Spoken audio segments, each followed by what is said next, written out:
Have you ever wondered why browsers sometimes warn you before resubmitting a form? Let me show you why this tiny action could accidentally place a duplicate order like we just did here by clicking on continue. And as you can see, the order ID has been incremented. And if correct checks are not in place, this can lead to serious problems. So let's discuss about this. This bug is so common that backend engineers have an entire concept dedicated to solving it, and it's called idempotency.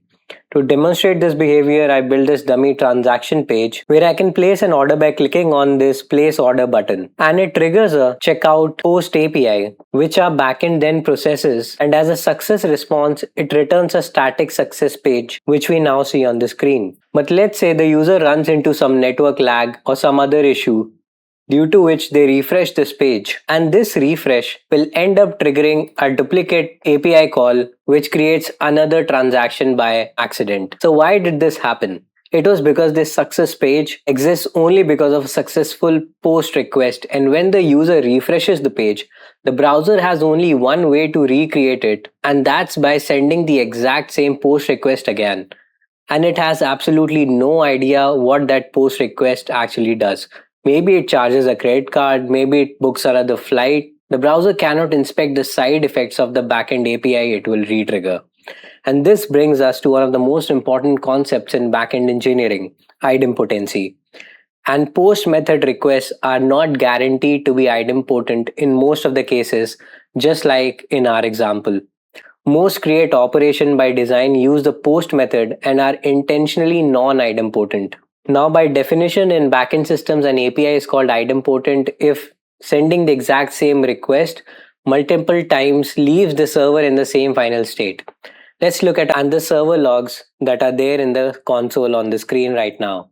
Every post request that we made created a brand new order which is getting logged in the console here. So as you can see, we triggered 4 different requests from the same page by simply refreshing, and the timestamp of each of them are different. So unintentionally, I created 4 orders for the same product.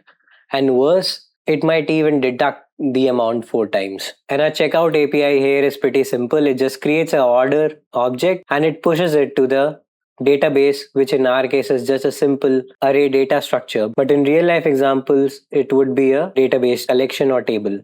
So our API is not idempotent because every post request created a brand new order, and hence the state of the backend changes every single time as a new transaction is getting added, even though the intention of the user was not the same. So how do real applications prevent duplicate orders? They use patterns like post redirect get, where after a user submits a post, the server processes the data and responds back with an HTTP redirect, usually with the status code 303, forcing the browser to reload the page via a GET request. This solves the duplicate submission problem because the final URL is now a GET request. Pressing refresh will simply reload the result page without resending the original post data. But there exists a stronger solution. Many payment providers use the widget like we just saw in our example, and they use something called idempotency keys. The client or the front end generates an idempotency key and sends it along with the request, usually in an HTTP header. If the same payment request with the same key is received twice, the server recognizes it and returns the current status of the original transaction instead of charging your card again. Now you might be wondering why you rarely see these problems in modern day React applications. That's because most modern day front-end frameworks don't submit forms using traditional HTML form navigation. Instead, they send requests using the fetch API, which is available in the browser's JavaScript,